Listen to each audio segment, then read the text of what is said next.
विधायक जी जी खुद ट्रैक्टर चला के खेतों में पहुंचने की नौबत क्यों आ गई, ऐसा क्या हुआ? मैं अपने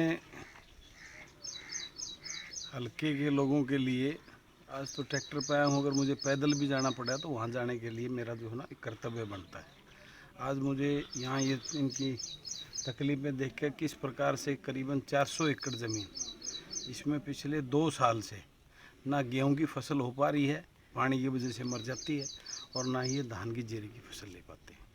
और सरकार जिस प्रकार से रवैया, जब एक यहाँ परमानेंट एक प्रॉब्लम है तो यहाँ पे एक परमानेंट पंप का और उसका कनेक्शन का प्रावधान होना चाहिए, जो इसको थोड़े बहुत दिन के लिए लगाती है और फिर चंद दिनों के बाद में उनको उखाड़ देती है। उसकी लेबर भी हर साल लगानी पड़ती है। या एक परमानेंट अगर समाधान करे तो मैंने आज ये देखा है, मैं इसका प्रयास करूँगा कि यहाँ परमानेंट एक पंप मोटर का यह व्यवस्था हो जाए। और इसका और जो परमानेंट सॉल्यूशन क्या है वो इसके बाद फ्लड डिपार्टमेंट से, इरिगेशन डिपार्टमेंट से बात करके इसका परमानेंट रास्ता निकालने का काम करेंगे।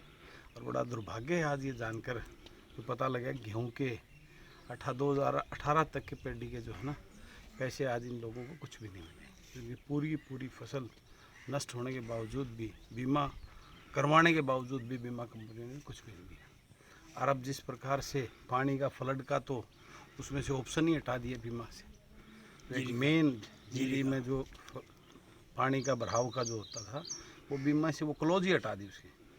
और जो उसका रेट जो है बीमा की पॉलिसी का जो किसानों के ऊपर ज़्यादा पैसे लेने का काम किया। किस प्रकार से किसान के साथ एक तरफ तो हरियाणा सरकार किसान सरकार बोलने का ड्रामा करती है, और उस पर से किस प्रकार की दुर्दशा में अनेकों जिलों में जाकर आप मीडिया के साथियों के सामने इस बात का मैंने उजागर किया है कि ये सरकार जो है ना कि कथनी और कथनी में करने में कितना फ़र्क है। लेकिन सरकार तो लंबे चौड़े दावे करती है किसानों के लिए, जितना भाजपा ने किया इतना किसी ने नहीं किया, सरकार तो ऐसा बोलती है। ये बंधु आपके सामने है, ये किसान जिनका जो है ना सिवाय खेती के उसके अलावा इनका कोई रोज़गार ही नहीं है, इनका परिवार पालन पोषण सब कुछ आज आपके सामने इन्होंने अपना दुखड़ा अपनी व्याख्या आपको बताई है कि किस प्रकार से यहाँ इतने 400 एकड़ ज़मीन में जो है गेहूँ की फसल भी मुश्किल से 50-50 किलो एक एकड़ के अंदर इनके यहाँ फसल, जिसका कोई मुआवजा अभी तक इनको नहीं मिला। और अब आपके सामने जो है ये जीरी के लिए जो पानी का भराव आप देख ही रहे हैं, ये सारी फसल अगर इसको तुरंत इसको हफ्ते 10 दिन में इस पानी पे कंट्रोल नहीं किया तो सारी जीरी की धान की फसल खत्म हो जाएगी, इसमें एक दाना नहीं मिलेगा।